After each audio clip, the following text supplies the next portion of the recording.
My name is Larry Bodine. I'm the president of Democrats of Greater Tucson, and I want to welcome you to today's meeting. Today, we are so lucky to have data analyst Sam Almy. He is going to explain what we know so far in detail about the 2022 election. Sam is the former voter file manager for the Arizona Democratic Party. And today, he is a data analyst with the Uplift campaign agency, and he works with all progressive candidates and tracks early voting. So, Sam, tell us what you found, and did you want to share a screen, or do you want me to share it for you? Okay, you got it. Hi, thanks for having me here. DGT, again, probably one of my favorite meetings that I've been asked to speak at. I think this is my fifth time speaking, so my jacket size is a 40 regular. If you want to get that 5-timers jacket ready, that'd be great. But thank you again for having me down here. Today, what I'm going to be talking about is early voting. Today is the last day to finalize the canvas for the state, the supervisors and everything. So we don't have full results yet, and that's very normal at this time. What I do have is a lot of early vote data. Before we get into that, I do want to just give everybody a heads up on the call. My son is napping right now. He might wake up and join us, so I might have to jump out and then answer questions on chat, but I'll try to get through as much of this as I can. This is the 2020 early vote recap. I'm going to talk a lot about what we did see in the 28 days leading up to the election, and a little bit about what we saw on election day, and then how that translated to how the votes came in. As Larry mentioned, I was formerly with the Arizona Democratic Party. I was the voter file manager there. Now I'm with Uplift Campaigns. We worked on a number of campaigns, doing a lot of digital ads. We did work for Kristen Engel and also Sandra Clark, who's on the phone here, and I think a few other candidates down in Tucson there too. We work with all sorts of candidates, from congressional to school board. I track early vote data, and I try to make it into usable charts and graphs for all of you. So first up, let's take a look at what ballot returns looked like on election day. This does not include any returns from election day. That includes in-person voting, and it includes early ballots that have been dropped off. So on election day, we had 1.6 million ballots already returned. I think right now we had about another million turned in on election day. That's really high. Usually it's not that large of a chunk. Usually we're looking at 25 to 30%. That one looks to be a little bit higher right now, and I'll talk about a little bit about why that happened later on. Something that jumps out right away, though, is Democratic returns: 608,000, GOP returns 592,000. That means the Democrats had a 16,000 ballot return advantage. So that's huge. Democrats are the lowest registered party of all three, and we had returned the most ballots. We saw that right away on election night when our candidates were out to 58% of the vote. That's about as good as it got for Democrats, and then it just kind of whittled down a little bit more and more each day until we had 4 statewide winners. Something else to note here, of the early voters, Democrats made up 34% of all requests and 38% of all returns. That's a nice overperformance that we like to see. You can see that turnout. We're at 48% turnout on election day. That number is going to rise. I expect it's probably going to get closer to the probably in the high 60% once everything is finalized and counted. But again, we had a lead of early ballots throughout the entire period. That's something I had not seen in a midterm election previously, and a lot of that, I should note, was driven by Pima County. Pima County Democrats love to vote by mail. We would get a file from Maricopa and it would be split. Republicans would win by 700 votes or Democrats would win by 500 votes. That's what we want to see in Maricopa County. Pima County would come back with plus 5,000 Democrats, plus 6,000 Democrats every single day. And that really drove the ballot advantage that Democrats saw during early voting. One other thing here, 46% of all early voters were age 65 plus. I think that's important to note, and I'll talk about that a little bit on this next slide here, where it breaks down by generation. I have it by generation, I have it by age. I chose to go by generation just because it's a little bit, it kind of puts people in certain buckets here. Something to note, I take the generation buckets, the age dates from Wikipedia. So I think millennials cut off at like 1981 or something. You had to be born after 1981 to be a millennial. But what we saw is that older voters greatly prefer voting by mail. And I'll show you right here, specifically boomers. The boomer generation makes up 30.5% of all registered voters in the state, and they made up 45% of all registered, of all the returns that we saw prior to Election Day. I expect this number to shrink a little bit. Typically, the younger voters show up on Election Day. So I am curious to see what the Gen Z turnout and millennial turnout is. Something else to note here, millennials, they make up 25% of all registered voters, but only made up 13% of all returns. And that's the biggest gap in between these registered and returns. We want to make sure that each population is equally represented at the polls here.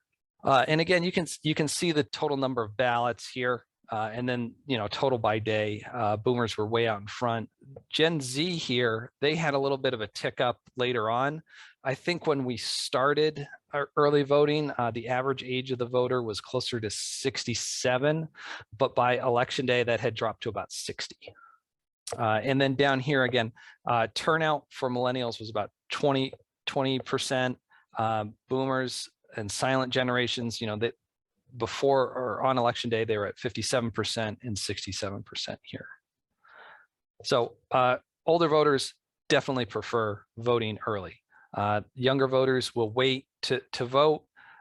They won't make up as large of a share as some of these older voters, but they show up a little bit later here.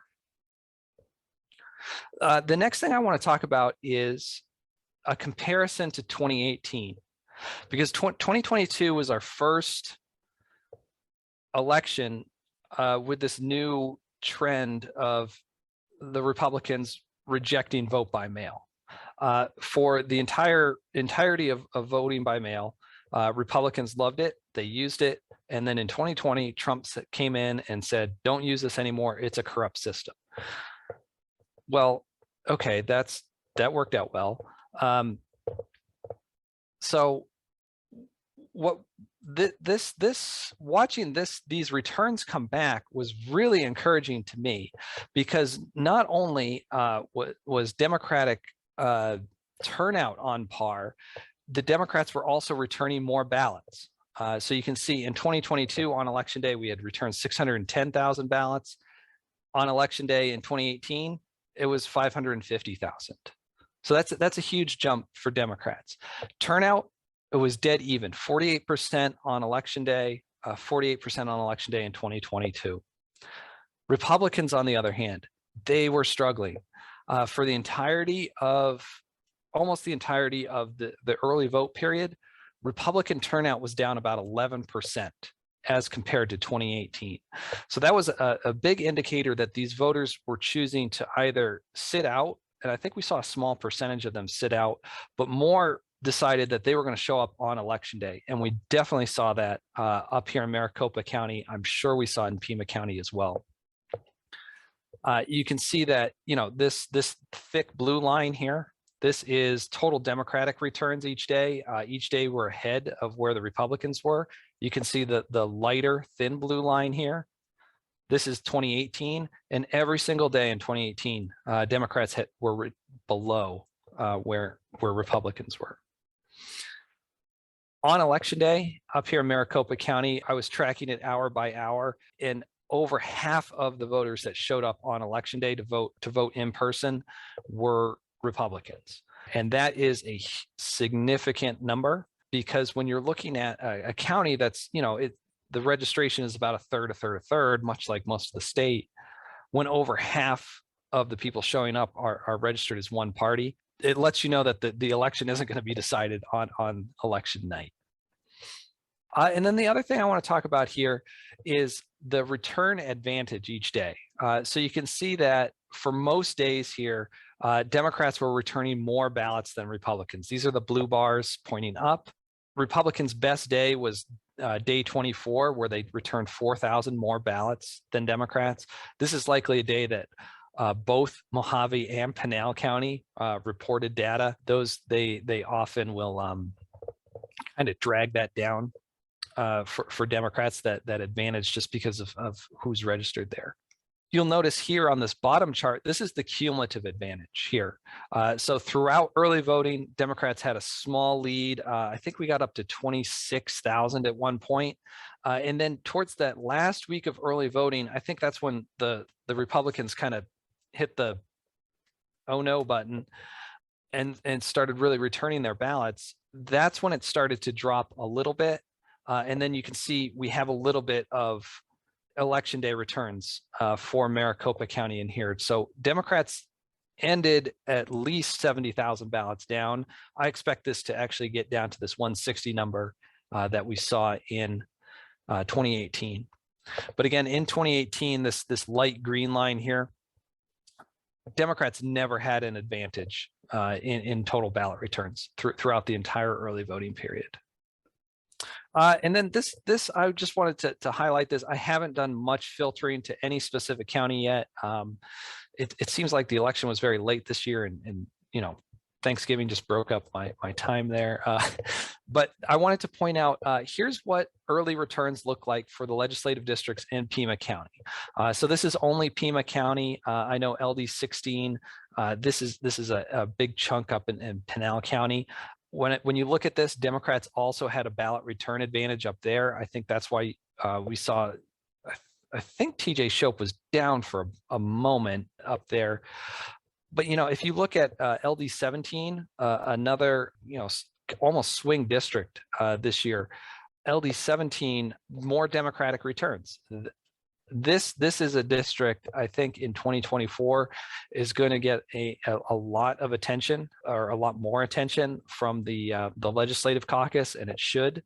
If we get those candidates back again, recruit some other candidates, there can be a strong showing as to why we can, tie up the Senate, maybe even take back the House with districts 16 and 17, especially in a presidential year where Democratic turnout is usually a lot higher than a midterm. Something else I want to point out down here, LD 23, this makes up a small chunk of Pima County. It's mostly in South County, Yuma, and a little bit of Pinal and Maricopa County. But this is a district that goes heavily Democratic, but has trouble with a single shot. This is, I think, the second year in a row where a single shot Republican has snuck in, and if we could get 2 Democrats in this district, the state legislature will be tied 30-30 right now, the state house. All right, that was kind of a short presentation for you all. A lot of numbers were thrown at you. Mike Nickerson's getting here right after I go over LD 17. Apologize for that. But I'm going to open it up for questions here. If my son wakes up, I'll probably end up answering questions in the chat here. But first off, presentation, of course, is shared. You can use this. And I stole this from you all way back in the day. Please ask questions, not speeches. I have an early vote dashboard here that you can click on. And then if you have any other follow-up questions later, you can always email me here. Let me just ask a question that I was interested in, Sam, and that is, the disparity of votes for the Democratic candidates who won. Adrian Fontes for Secretary of State and Mark Kelly both beat their opposition by 100,000 votes or more. Yet Katie Hobbs for governor and Attorney General Chris Mays won by like a fraction of a percent why did some Democratic candidates do so much better and others do so much worse in the Well, same election? yeah, no, that's a great question, and I'm gonna kind of dive into that probably in December here. But my first instinct is, it comes down to a lot about the candidate who's running. Blake Masters didn't do a great job running. He's running against an astronaut with $50 million. That is tough to compete against. Mark Kelly has an excellent campaign machine. He's out there. He's got that bipartisan message going. He's killing it. So that helps him. With Adrian Fontes, you got Mark Fincham. Adrian's very well liked up here in Maricopa County. That's helpful. Well, not as well liked as 2020, but Mark Fincham certainly had some problems on his campaign. He was kind of running as an election denier for the top elections position. It doesn't work out that well. When it comes to governor, attorney general, and superintendent, this is where you almost get into a little bit of a down ballot issue with Democrats. I think that really played out with the superintendent. I'm curious to see as to which legislative districts or precincts Kathy Hoffman sort of underperformed in total votes compared to Mark Kelly. But when some of these races get a lot less media attention, it tends to affect the Democrats a little bit more. All right. Steve Early had his hand up first. Go ahead, Steve. Thanks, Sam. Quick question. How big of a mistake was it for the Democratic Party not to contest every seat, every election, every position? I can't answer that question. I can give you my opinion on that. I know at the beginning of this year, when the decisions are being made to run a candidate, are they going to be funded clean? Are they going to be funded traditional? Early in 2022, Democrats were looking to get wiped out across the board. This wasn't just in Arizona. This was nationally. We were probably going to lose the U.S. Senate, definitely going to lose the U.S. House. And when the state party and the legislative caucus are looking at these, they are limited by resources, and resources is code for money. So in the past, they were able to recruit a candidate to run clean. They would have that candidate buy into a mail program, and they could do a lot more with these clean candidates. But the Clean Elections Commission changed a lot of the rules. So, they're kind of like on their own. They don't get party support. They have to buy a van through another vendor. They have to do their mail outside of the legislative caucus. So that kind of hampers some of the candidate recruitment that might be happening at the state party. Certainly, it's always worth having a candidate in every race. You never know when somebody's going to screw up, and we're going to be there to catch it. Candidate recruitment is always something that the Democratic Party works on, and maybe this time they were kind of hyper focused on the districts that they know they could win with new redistricting and everything like that. So I don't know if it was the make or break mistake, but it's certainly something that they want to work on. All right. Paul Stapleton Smith has his hand up. Go ahead, Paul. Sam, Almy, thank you for doing what you do and doing it so well. On Gen Z, would you please expand on Gen Z and the opportunities that we have to expand upon? What's your take on that as the way for us ahead in 24? Sure. It's always important for the Democratic Party to turn out that youth vote. The kids, I can call them kids. I'm excited about that. The kids now, they've always been super liberal. I think they went through this weird lockdown phase. Maybe some of their folks got hit by that recession in 2008. Now they had a 2020 recession, and their worldview is a little bit different than the boomer generation, where it just everything was there. Like capitalism was winning 100%. So, you know, this new generation, you have to meet them where they are, just like with any community. I think I saw a kind of a silly tweet kind of lauding how Gen Z unexpectedly turned out around at the polls. This was nationally. It was something like, you know, a young person would rather walk over hot coals than answer a phone call from an unknown number. So that's why they weren't responding to polls. So, you know, we're going to have to find out different ways of engaging with them. And I think it's not going to be just TV and mail. We're going to have to look at digital campaigns. We're going to have to look at a popular candidate on Twitter. Certainly that worked for former President Trump. You know, all sorts of social media is out there. It's just how they consume this information and how they find the candidates they like. Okay, let's turn to George Beverly. Go ahead, George, with your question. I'm one of those individuals that sit in LD 23 and there's no Democrat running in my district. So the question is what can we do to get some type of Democratic candidate interested in running in my district? Or what can the DNC do to prep those who are in those unseated districts do? Yeah, so this is something that the Legislative Caucus will pick up on, and they're going to be probably heavily recruiting someone in LD 23.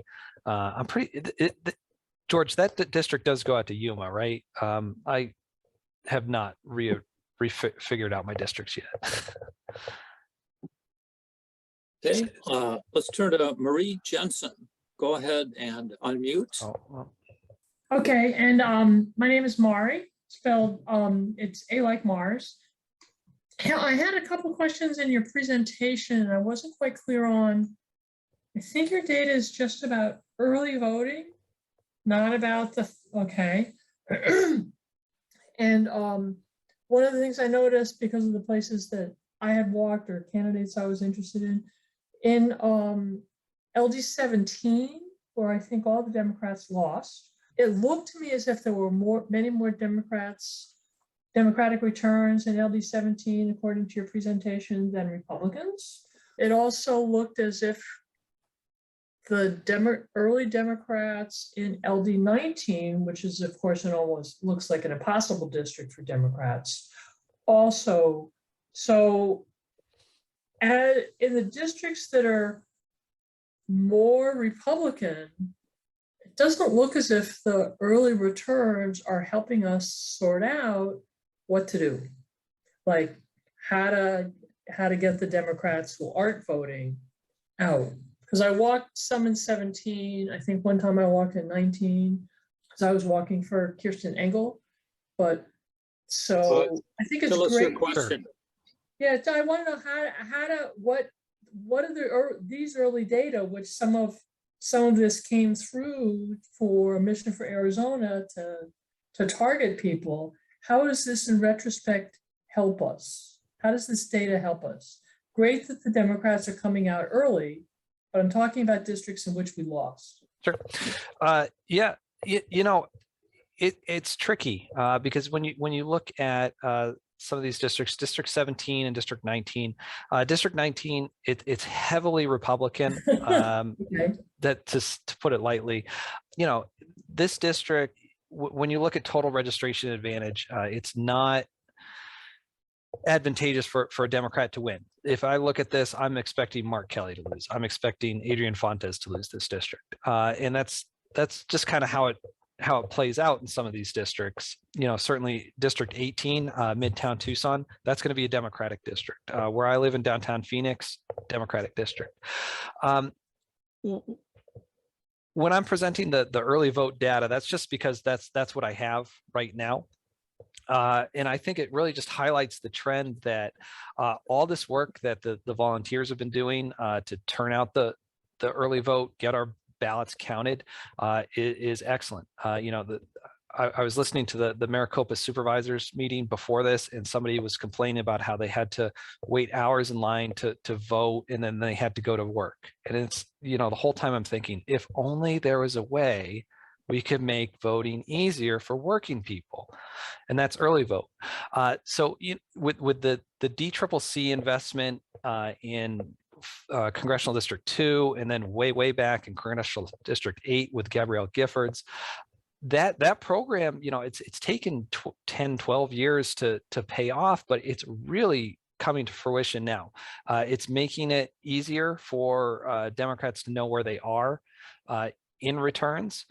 So if we see a lot of quick returns from Democrats in the first couple weeks, the campaigns can shift their focus to independents, or they can shift their focus to Democrats who might not vote in a midterm or something. So that's how it's helpful there. As to looking back as the complete picture, it's probably not as helpful as once we get that full data. Okay. Sam, I wonder if you could go back to George's question about what can people in LD23 do to make sure that there are candidates running?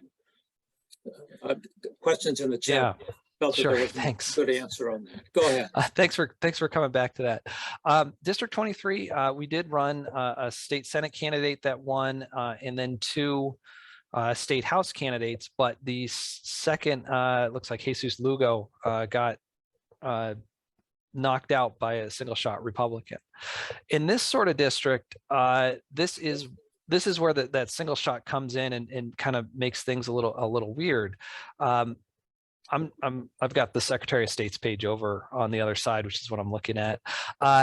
When I'm looking at this, I see that our top candidate, Mariana, got about 27,000 votes, and then Jesse Lugo got 22,000 votes. That's quite a big gap in between those two. So right away, I'm just thinking we have to stress the vote for 2 language. I bet if we looked at the Corporation Commission candidates, you would also see that sort of gap that you wouldn't see for the top 2 Republicans. That is, an issue in this district. It's been there before. Hopefully we can get rid of it. I'm not trying to call it the curse of Pima County, but I think one of your legislative districts since 2012 has always been split, except for maybe 1 year. But you always want to look at that drop off in some of our unique races to Arizona of the 1 and 2 votes of the same party. All right. And the other thing you can do, George, is get active in LD23. I know you got your hands full with a lot of activities right now, but for example, in LD18, we have Wally Marcus, who focuses 100% on finding new candidates and in off years grooming them to be on fire commissions, park commissions, and so forth, so that they have some kind of a public service resume, and to encourage those people to run for office. With that, let's go back to questions. Gail Camaras, go ahead, Gail. Go ahead and unmute when you get a chance. Okay, my question is about Kirsten Engel's race. I heard that the Democratic Party pulled funding from her because they had other priorities, but she ran a terrific race, came very close with, being outspent about 10 to 1. So can you comment on her potential future? Absolutely. I mean, Kristen was an excellent candidate, and I'm not just saying that because she was a client, but she was a client. So I absolutely great. We loved working with her at Uplift. And I think, I mean, the DCCC, if they don't know it's a miss, that they should have spent, more than $0 in the district, they know that now. Especially in 2024. I know my Congressman, Ruben Gallego, went kind of on a little Twitter rampage against the D-Trip, saying that you should have spent more, not only in Kirsten Engel's race, but also up here against David Schweikert. I think they spent a lot for Greg Stanton. They know Greg Stanton. They also spent a lot for Tom O'Halloran. Again, another incumbent that they know. They know that. They know that those two were misses. And my guess is in 2024, you're going to see a lot more investment into the, Congressional District 6 and probably Congressional District 1. As to which candidate is running, I am not the oracle of that. All right, let's turn to Kirk Alexander. Go ahead and unmute. Yes, thank you, Larry. Can you hear me? Yeah. Good. All right. Well, thank you, Sam, for your detailed information there. Are you aware of any plans or do you have any recommendations for unseating Paul Gosar in 2024? No. Short answer. That Paul Gosar is I'm not a fan of this guy by any means. He is out to lunch with the best of them. But the problem is, we did not run a congressional candidate against him. If you look at that district historically, the Democrat has gotten about 30% of the vote, and it's going to take a lot more than voter turnout and money to flip that district. So, the people that could be Paul Gosar in a competitive district look at that and they say, well, the best I can do is 35%. I'm not going to step up and do that. So a lot of times candidates can get discouraged from running. But I think that's just kind of, the Republicans would feel the same way about Raul Grijalva's district or up here Ruben Gallego's district. The Republicans don't agree with either of those candidates, representatives, but they don't have a chance to beat them because the district is just not competitive. I see. Well, perhaps I can redirect the question to Paul.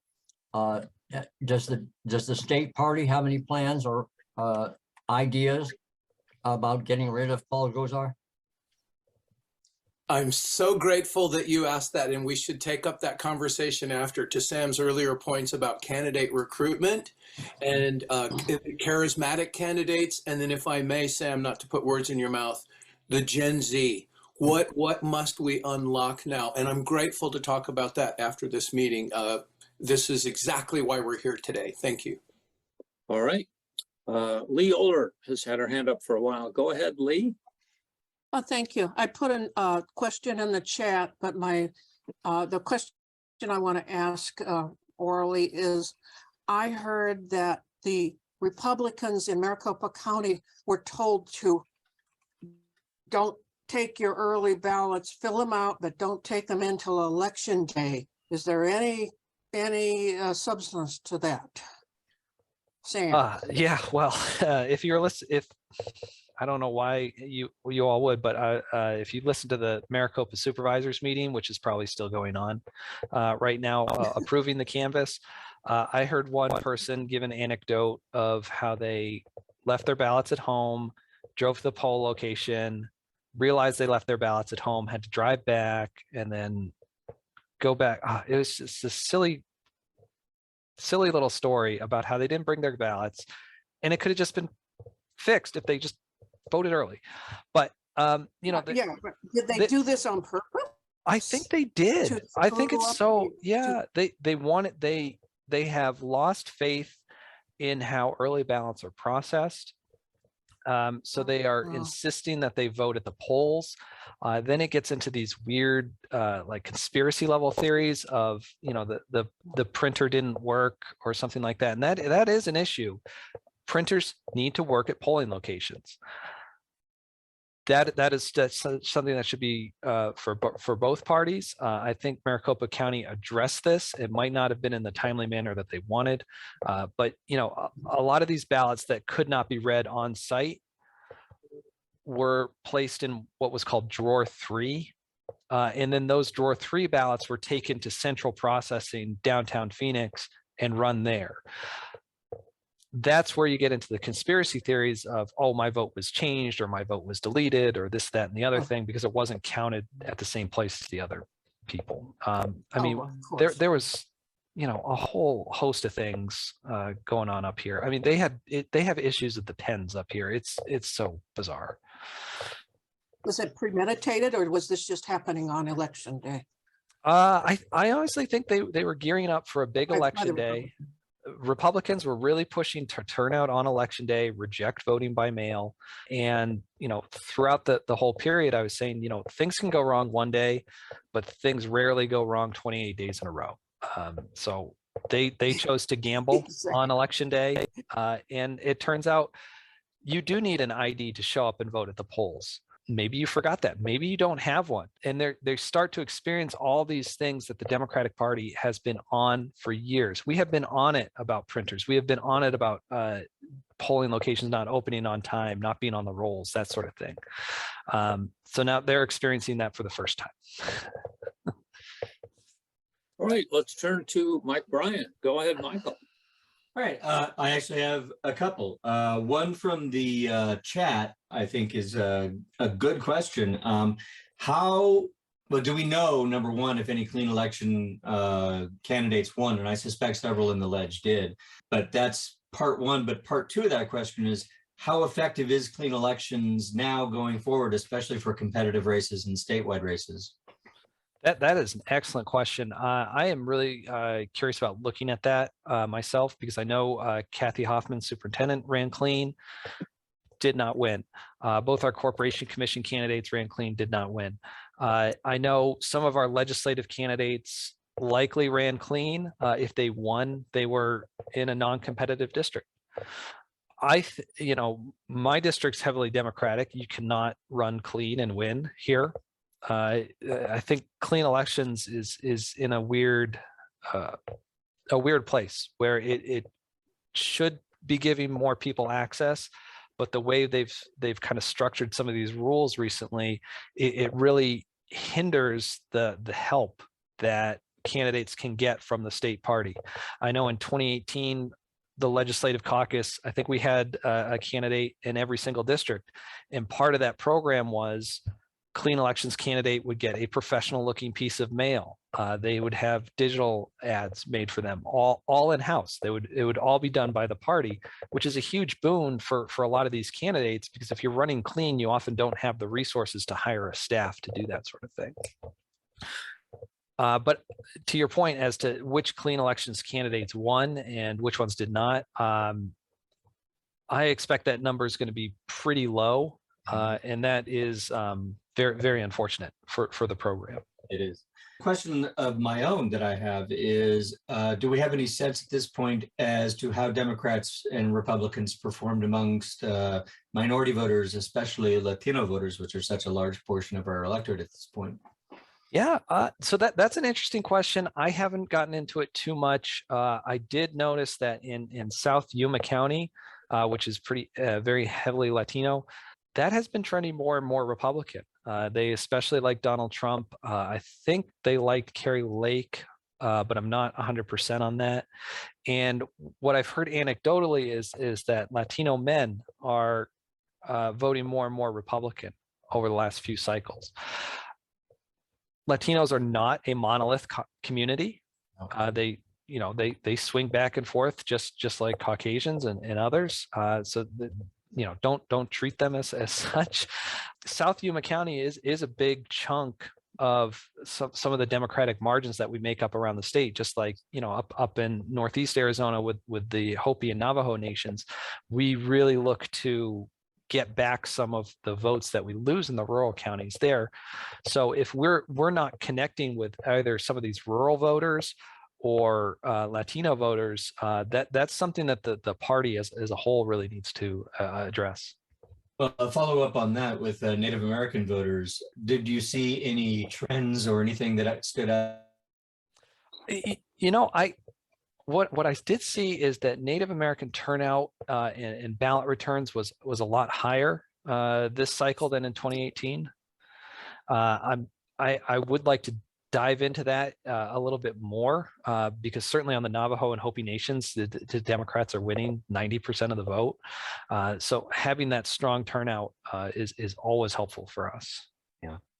Well, at this point, I'm going to use the 63 people in the meeting right now to give a little bit of peer pressure for you to come back and get that fifth jacket as soon as you've completed your data analysis. I'd invite you, as soon as you complete your analysis and you feel great about presenting on the general election information, to come email me, come back, we'll get you right in.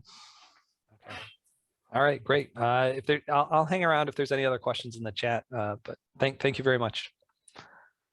Okay, we've got a question from Susie Anderson, our membership director. Go right ahead, Susie. Hi, Sam. It's so good to have you back. I'm not good at statistics, but thank you for clarifying so much. What I was wondering, do you think that the passage of the dark money proposition will have an impact on what's being overspent on political campaigns? Will have anything to do with the next election here in Arizona? I mean, it certainly will have an effect. You know, this is one of those measures that really I was really happy to see it get through, because I think the last 3 times they put it up, it just got struck down. And then all of a sudden, once they get it on the ballot, you know, it gets 72% of the vote. Who knows? There's too much. Who knew that there was too much money in politics, right? So, you know, that's really great to see that happen. As for the overall effect, you know, there's still loads of money coming in on the federal level. For the state level, you know, donors are going to have to be disclosed. I think there's some more limits here. I think what you'll see is you might see a little bit lower spend for a short amount of time, but that money's always going to come back. They're going to find ways of raising it, either directly through the candidate or through a PAC or something similar. But it is going to make it a lot more transparent. So we're going to be able to call out candidates for taking money from specific peoples. Okay, Lillian Fox, go ahead. Okay, one of the things that makes me crazy is I think our biases against certain places and certain people cost us a lot of votes. For example, and I want to know what your opinion of it is. I've lived in apartments for 30 years in Tucson. I have never gotten flyers from a single candidate dropped off at my apartment. I support and pass out leaflets for other candidates. I had to just about insist, and I was supporting 2 Democrats this time, that they give me the voter registrations for where I live. I passed out 100 flyers to registered voters that otherwise would not have gotten a damn flyer.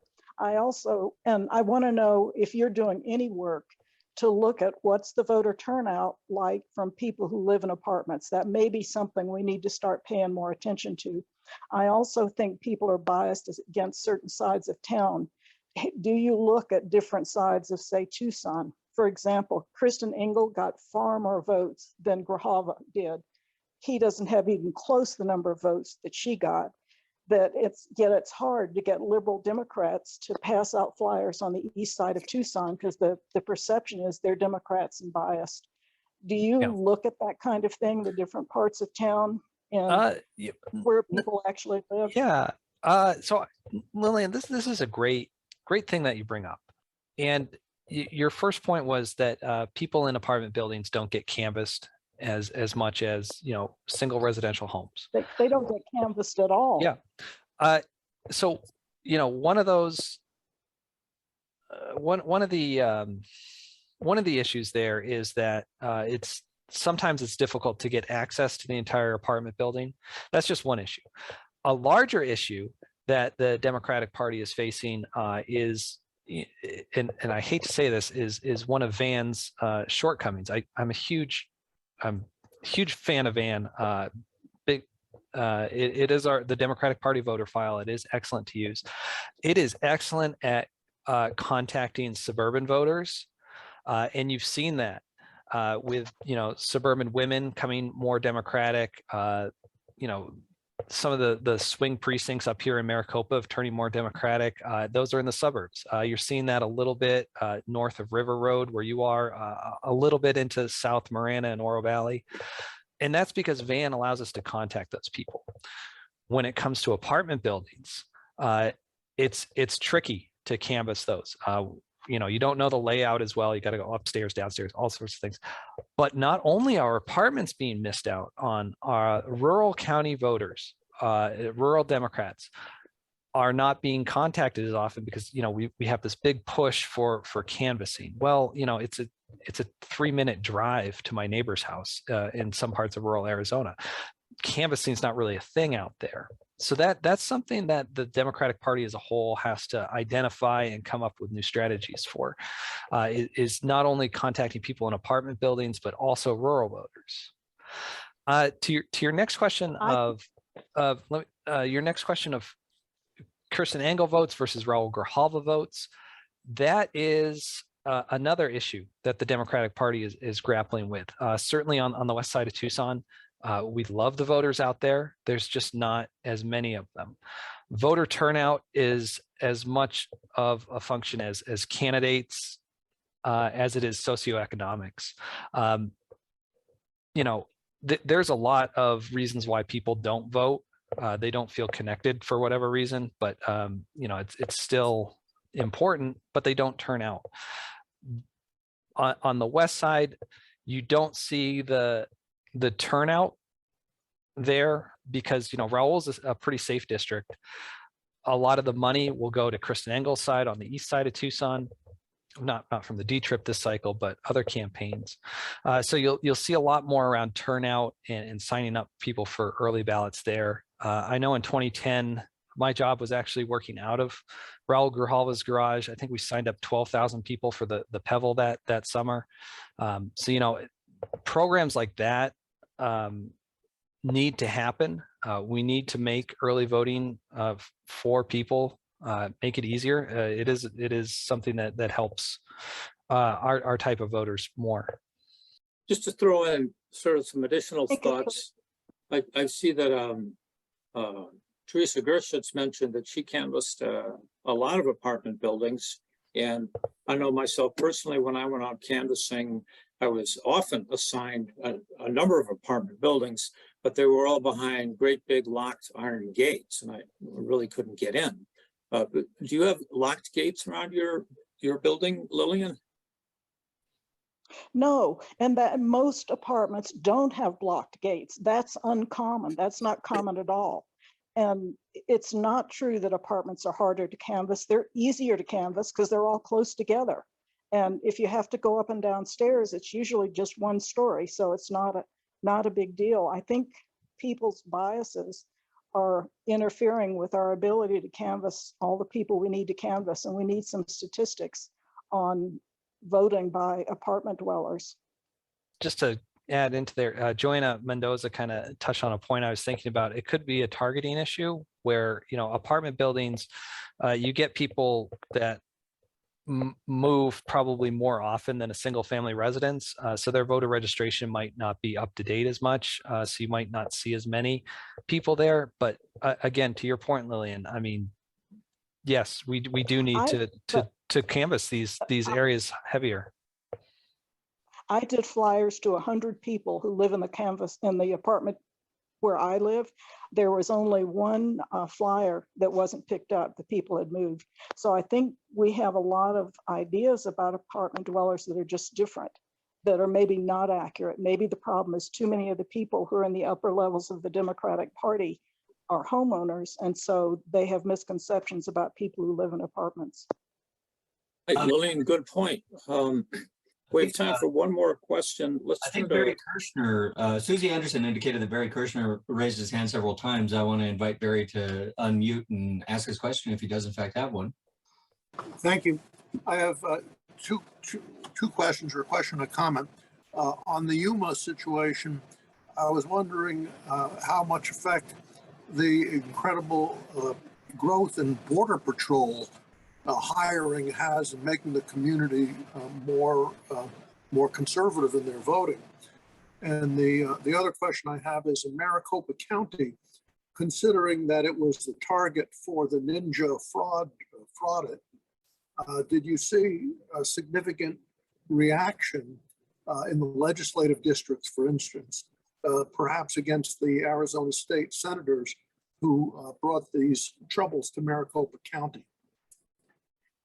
For the first part of the question, I don't have any information on that. I don't think that population is becoming.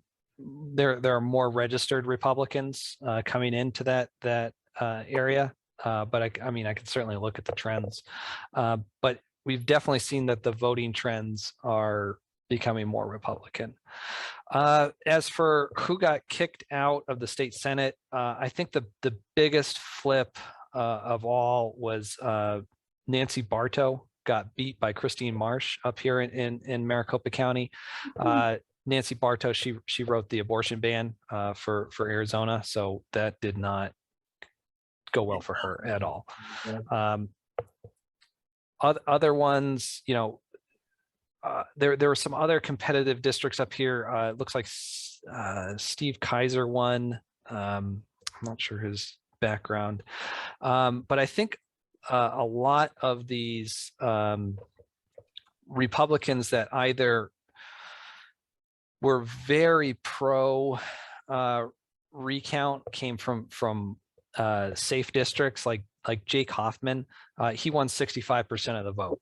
It is going to be difficult to compete against that kind of registration disadvantage. Those who, you know, I think Tyler, Tyler Boyer, is that right? Yeah. Who was, yeah, he lost his primary because he was anti-recount. So the Republicans kind of got rid of their own in some of these races here. Not to mention Rusty. Rusty, yeah, that's what I'm thinking of. Rusty Bowers, not Tyler Boyer. So there was a good question in the chat that I'd like to get your insight on. How would ranked choice voting affect voting in Arizona? What are your thoughts on that? Oh man, I personally I like ranked choice voting. If I was very proud that I got it into the state committee meetings. I really fought for that because I didn't want to be counting ballots all night. But it would be interesting because I think, you know, if you look at, I think it might make things more competitive for a U.S. Senate race because there was a libertarian candidate in there. So if you don't like Blake Masters and you're a Republican, you can probably throw away your vote on the libertarian. Your second choice is probably not Mark Kelly.